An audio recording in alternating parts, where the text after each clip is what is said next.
Magandang araw sa inyong lahat. Welcome to my YouTube channel, Trending Pinas TV. Ngayon balikan natin ang hula ni Madam Vertudis sa taong bayan sa ngayon. Ano na ba ang nararamdan sa karamihan ngayon? Negative ba? O positive? At sino itong dalawang babae na kalaban ni Vice President Sara Duterte sa taong 2028? Nakita din sa barahan ni Madam Vertudis na gagawin sa administrasyong ito na pabagsakin ang mga Duterte para mapatuloy ang kanilang nasimulan. Ang tanong, nagustuhan ba sa karamihan ang pamalakad ngayon sa ating gobyerno? Nawala ba ang krimen? Nawala ba ang korupsyon? Nawala na ba ang nagugutom sa karamihan? Ang tanong, ano ang nasa taong bayan sa ngayon? Masaya ba o hindi? At ngayon, hindi na natin patagalin pa, ito na po ang hula ni Madam Vertudis sa karamihan, sa mamayang Pilipino at sa mga politiko. Ayan, tingnan natin ang mga enerhiya na mangyayari o nangyayari ngayong coming up sa ating bansa. Meron kayang pagbabago o meron kayang mas magugulo pa o kaguluhan?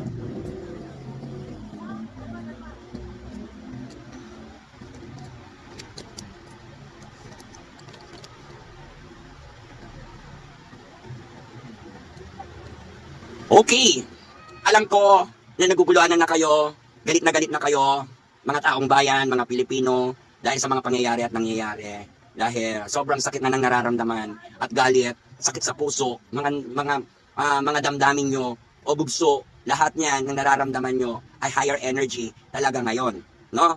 Hindi na ako nagtataka at alam ko na rin kung ano ang pinapakita ng tarot card. Sapagkat ang inyong mga nararamdaman ay galit na galit ang mga tao, mga taong bayan dahil sa sobrang sakit na nararamdaman at nalulumbay. Maaaring merong mga nauudlot o nagaganap ng mga kabiguan o kasawian o kaluksaan sa ating kaguluhan ngayon na hinaharap ng ating bansa dahil dyan sa mga nakaupo at politiko na nasa ating gobyerno. Kaya please pray and fight, no? Para magkaroon ng maganda at totoong katarungan at kalayaan ang ating mga mindset at ang taong bayan sa paglaban at pagkaroon. Ito ang nararamdaman ng kalahatan, no? Ng mga tao, kaguluhan, insert, tatlo, at maaaring mabigo o kabiguan o broken heart ang mga tao ngayon. Broken hearted sa mga pangyayari, no? Maraming mga kalungkutan, maramdamin at galit, inis, lahat na dahil nasasaktan na ang puso ng taong bayan ng mga Pilipino sa nagaganap at nangyayari dahil sa kaguluhan ng ating bansa at ng mga namumuno na nagpapasimuno ng kaguluhan, lalong-lalo na dyan sa mga issue ng corruption at yung mga mastermind na nakapaligid ng mga sindikato kay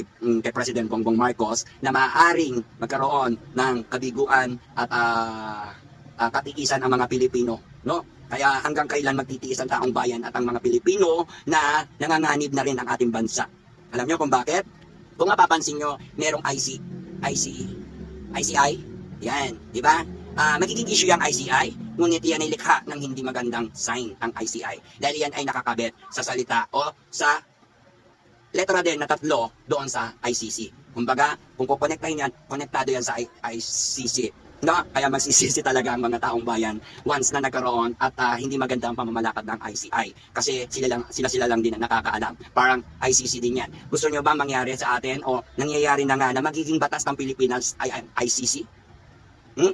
Yan. Kaya hanggat agapan natin kung ano ang magandang solusyon at maibalik ang tunay na magandang tradisyon dahil nakikita ko ang kasawian, kabiguan at karamdaman ng mga tao dahil sa nangyayari at kaguluhan na maaaring maapektuhan ang mga mindset, no? At super gulo, no? Dahil sobrang sakit na at nasasaktan na talaga at pasakit, yun, sa madaling salita, sobrang pasakit na ang pangyayaring nagaganap ngayon. Kaya wag niyong hayaan na maging batas ng Pilipinas, excuse me, na maging batas ng Pilipinas ang ICC. No, yun ang nakikita ko rin ha, na-division ko rin yun. Na maaaring nakakonekta rin yan na merong strategy or parang karugtong yan or connected yan doon sa ICI. No? Kaya sa lahat ng mga hindi nakakaalam, wag basta alam lang, kailangan meron kayong karunungan, wag syunga-syunga, kailangan wag din maging bobonics. Kaya para maging matalino at meron kayong safety sa sarili at meron kayong protection at maprotektahan niyo muna ang sarili niyo at mapag-isipan ng lahat ang kaayusan. Huwag mawalan ng pag-asa, page of wands, merong pang natitirang pag-asa ang mga Pilipino na maaaring magkaroon ng bunga or observation muna sa ngayon, pero palagi na lang nauudlot sa hindi tamang panahon ang mga pagko-compress ng mga tao. Kaya maraming beses na magaganap gaya na sinabi ko sa nakaraang vlog ko na magician ang inyong kalaban at ang magician. Kaya siguro magtataka kayo bakit bigla-biglang nangyayari na gano'n. Na si ganito napalitan, si ganito ang naging naipalit, si ganito ang ganyan, si ganito ang pinuno, si ganito ang tinanggal. Kasi that is the magic strategy. No? Yun sinabi ko sa last vlog ko yata yon na ang kalaban naman siya magpapakitang gilas at magpapakita upang mapaniwala, magpapakita mga talento o husay para mapaniwala ang taong bayan sa kanilang mga pinagagawa sa buhay kahit alam na naman ng taong bayan na sila ay pinagluloko-lokohan. Alright? Kaya taong bayan, ano na? Di ba? Kaya naghahanda na ang mga tao. No, naghahanda na ang mga tao, ang mga susunod na henerasyon, ang mga dating henerasyon at ang mga lumang henerasyon ngayon ay naghahanda na para lumaban ang mga tao at pagkaroon ng walang halong pagtingin sa o malama o walang halong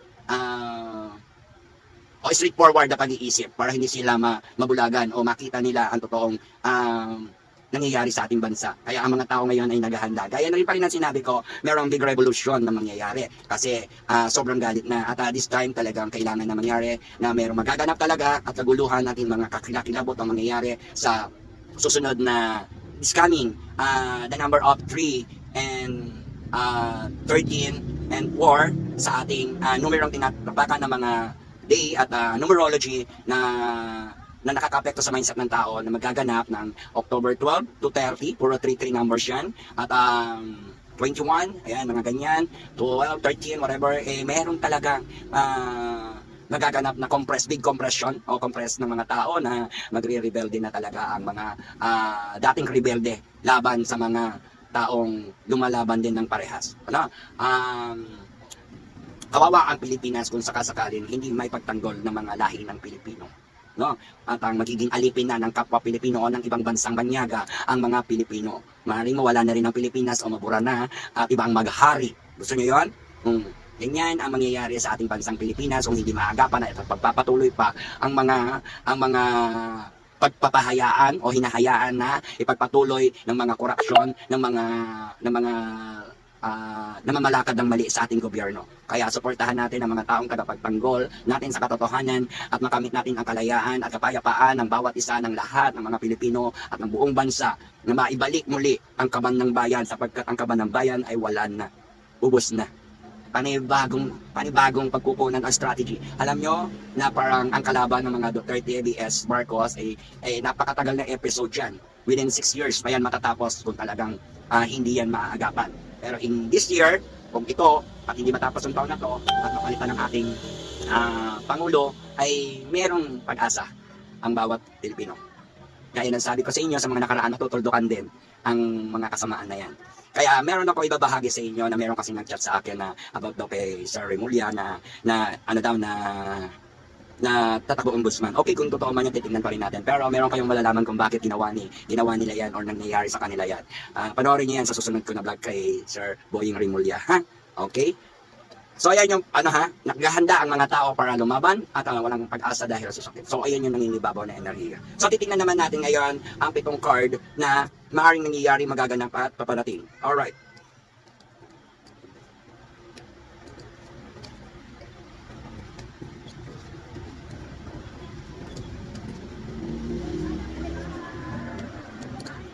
Okay, habang kinukuha ko, tinawakan ko ang tarot card, maraming ang laman ito dahil ramdam ko at nakikita ko rin kung ano ang sinasabi ng tarot card upang ibigay ko sa inyo ang sign. No? Eto na. Ayan ang mga nangyayari. Meron na naman mga malalaking issue tungkol sa malalaking pera o halaga ng pera na walang tigil na pag-uusapan o malalaman ng mga taong bayan ang mga halaga o laki ng pera. Karoon tayo ng issue tungkol sa malakihang halaga ng pera o malaking numero ng pera at pera pa rin ng taong bayan ang mga naglalabasan o nangingibabaw na issue pa rin. No? Merong big money na magiging dahilan kung bakit din magkakaroon ng malaking dahilan ng revolusyon o kaya ng galit ng tao, ng mga tao, no? Iyan ay napakalaking perang nawala na pa sa kamay ng mga taong kurap at namamalakad ng kapirahan sa bansang Pilipinas, no? Isang malaki para manalo ang kabutihan, magiging susi at dahilan din ang issue tungkol sa malalaking halagang pera. No, kayo nang balang gumit, binibigay ko sa inyo yung clue, no? Ayan, nasa challenge ngayon, competition ng Marcos at saka Duterte. Kaya huwag kayong magtaka dahil competition pa rin. Meron silang bawat higpit ng kapit sa paglaban. Masungkit nila ang kanilang corona. May mga mananalo na masusungkit ng corona oposisyon na magtataglay ng kanilang katapangan, kayabangan o whatever na kapangyarihan ang gagamitin upang magamit sa lakas at kapangyarihan ng kanilang sariling interes. No?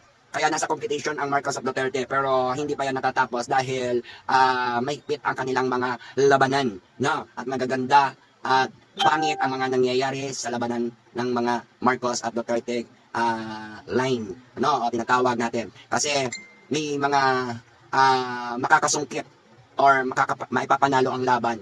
No, maaaring meron kayong mababalita na palit-palit sa mga posisyon at ambisyon nila na magkaroon sila ng mas mataas na posisyon para sa mga kani-kanilang interes, no? Kaya wag nating hayaang manaig o manalo ang mga may masasamang interes sa pagpapalaganap ng ating batas, magkaroon ng hustisya na at justice system, good justice system yung ating bansang Pilipinas, ano? Ang nakakatakot talaga ay ang manatili ang batas ng ibang bansa o ng ICC sa ating bansa, Pilipinas, o sila na ang makagiging control o batas ng Pilipinas, ang ICC. No, nakakatakot, di ba? Oh. Kasi yung ICI, parang group yan eh, parang I think yan yung parang secretly agent matawag doon ang investigator, and then magkaroon kaya parang kumbaga sa branch company branch. Ayan, no? Yung ICI tsaka yung ICC. Kaya nakakatakot kung ang magiging batas natin ay nakaatang na o batas na ng ICC. Kunwari wala na tayong batas dito, puro ICC na lang ang magiging mapapalakad ng batas natin. Ito tatakutin ng mga tao, ang mga taong bayan na pag hindi sumunod ay sa ICC na, ganon. So ganun yung mga nakikita ko, ha. Kaya wag niyo akong husgahan dahil yun yung nakikita ko sa tarot card at sinasabi ng tarot card at pinapaliwanag ko sa inyo. Kaya wag niyo akong husgahan sapagkat lahat ng mga lumabas diyan sa aking bibig may katotohanan yan at kapulutan niyo na lang ng aral at gabay. No? Maraming salamat po sa lahat ng mga nakakaintindi, nakakagets at sa mga hindi naman nakakaintindi, ulit-ulitin nyo lang yung video para mag-gets nyo o malaman nyo yung mga ibig ko sabihin sa tarot card. Alright, nasa competition, ha? Competition ngayon, kaya matindi ang competition o labanan ngayon ng taong bayan, ng mga tao o kaguluhan sa ating bansang Pilipinas. Ha? Maraming magaganap na laban. Kaya may nakikita akong matinding kaguluhan sa October 12 to 30 na isa-isang may mga masasawi at may mga dadanak ng dugo, mayroong mga sasabog o mga maririnig kayong putok ng mga sandata o baril na mag-aaring maging senyales ng sobrang kaguluhan o nakakatakot na pangyayari. Kaya maging handa at mag-ingat po ang mga taong bayan, ang mga taong mga Pilipino sa pagbaka at pakikipag-debate at laban para sa kaayusan ng ating bansang Pilipinas. Alright, competition. Nasa big competition ang dalawang panig ng Marcos at Duterte. Alright, ako po yung nasa gitna lamang at naninimbang sa inyo. And next card, ayan.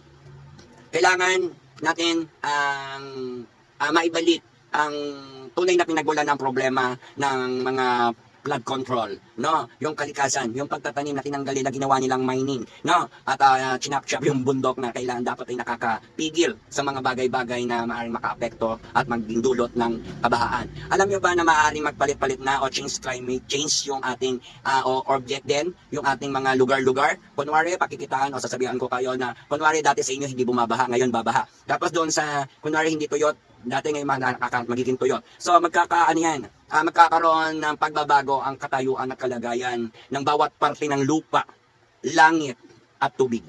Kaya mag-iingat po tayo, no? Huwag po tayong masyadong maging komportable at talasan ang pakiramdam at pag-iisip at maging alerto para po sa kaligtasan ng lahat at walang masawi or walang maraming masawi dahil hindi natin alam ang mga pangyayari o mga disaster system. Kaya mag-ingat po tayo palagi, no? At ipagpatuloy ang pagtanim-tanim or ang mga agriculture, napaka-importante niyan dahil sa kawalan na ng mga puno sa mga bulbundukin ng agriculture, diyan nagbabago ang daloy ng tubig, no? Ang daloy ng mga hangin, ang daloy ng mga lupa. Alright? Hindi ko kayo tinatakot, pero kung ayaw nyo makinig, bahala kayong manginig. It's not my problem anymore. Alright? Okay, next card. Tingnan natin ngayon ang pagluluksa at kalungkutan ng mga taong bayan sa ating pangyayari, no? Maraming ang taong bayan ay nanghihinayang at nagluluksa at nalulungkot dahil ang daming sinayang sa mga nakaraang maganda na ginawa ng nakaraang administrasyon at sa ngayong administrasyon, ang daming nasayang, ang daming nawala. Kaya nalulumbay at tumamba patuloy na nawawala na nawawala na ang aura. Ang masakit nito, pati ang mga Pilipino ay maaaring masira ang image. Alam niyo kung paano bakit masisira ang image? Like for example, dyan sa mga nagaganap na corrupt o corruption. Pag nakita kang Pilipino ka, ganito mapagkamalang kang corrupt din. Lalo na yung mga nagpupunta sa ibang bansa, maaaring maapektuhan ng image ng mga bilang Pilipino. Kung nagigets mo yung ibig ko sabihin, nakakasira ng career or ng image ng isang tunay na Pilipino na dulot ng mga hinala sa iyo o sa iba na akala lahat ng Pilipino ay corrupt na. No? Kaya yun yung nakakasira sa nawa, malinis yan at hindi tayo maapektuhan at ipaglaban nyo na hindi lahat ng Pilipino ay corrupt. Alright? Ipakita nyo na lang kung sino at paalam sa kanila kung sino mga tunay na corrupt. Alright? Okay, yan ang nakararamdaman at nakikita ko sa mga taong bayan. Sobrang luksa, sobrang lumbay at nagluluksa na ang mga Pilipino, lalo na yung mga taga-suporta ni PRRD o ng Duterte supporters at Duterte diehard na supporters. Ayan, dahil sa mga nangyayari sa Marcos admins, no, sa ating Pangulong Marcos admins, no, at maaaring manganib din ang ating VP Sara Duterte kapag nanatili pa ang mga taong powerful na nakaupo sa kapangyarihan at kapangyarihan ng pera. No, sa katungkulan kapangyarihan ng pera. Kaya kung hindi ito maagapan, magpapatuloy na mahabang panahon magluluksa, malulungkot, madudurog ang puso ng mga taong bayan at ang mga susunod na henerasyon, ng mga kabataan, lalo mapapariwara at mawawala na ang mga tradisyon at aura ng mga Pilipino ng mga tunay na bayani. No? Kaya nawa mga superhero at tunay na bayani ay manaig pa rin sa utak at isipan ng mga taong nakakakilala sa ating tunay na bayani at magkaroon tayo ng pagsunod sa yapak at habilin ng mga ating tunay na bayani, ng mga superhero natin o mga pambansang bayani natin, no? Nakakalungkot at nalulumbay na dahil palugi ng palugi ang ating bansa, pawalan ng pawala ang pera at parang halos kinakatas na lang at ngunit ang mga taong nagkurap na yan ay maaaring sila pa rin yung malaya or mag-iwan. Ayan, iiwanan ng mga Pilipino ng walang-wala na o ang kaban ng bayan ng walang-wala na, as in 0, 000 ang kaban ng bayan. Kaya magkakautang-utang ang Pilipinas at maraming utang at wala na rin magtitiwala. Kaya nakakalungkot kasi halos binaboy na ang batas, nawalan pa ng bansa at napatuloy na naghirap at naging alipin ang mga Pilipino. No? Alright? Ito nakakalungkot. Naglulok sa mga tao. No? Queen of Wands. No? Ayan. May pag-asa na mayroong mauupo na isang negative. Maaaring naging interest na maging presidente isang babae na may kulay na yellow, no? At meron siyang alagang pusa, the sign of sikat woman or karibal, competition ni BP Sara. Kaya kung hindi mauupo si BP Sara, baka maaaring may umupong ibang babae o ibang kulay. Kasi tatlo yung maglalaban na babae. Dilaw, puti, pula. Yan ang maaaring unexpected happen na magiging biglaan, gaya ng mga magician na gumagawa na biglang inuupo na lang or inuupo ng administrasyon ngayon at basta-basta na lang nilalagay sa mga pwesto.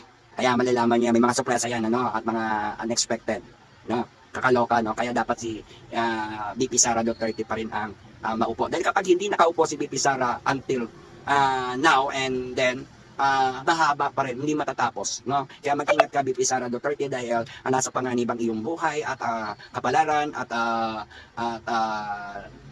nasa panganib ang iyong career. Kaya mag-ingat at suportahan ka ng ating mga taga-suporta sa iyo at ikaw ay manatiling malakas at fighter sapagkat sa iyo nakasalalay ang pagbabago ng ating bansang Pilipinas at ng mga susunod pang henerasyon na patuloy na hanga magiiwan kayo ng mga magagandang bakas sa inyong mga dynasty, no?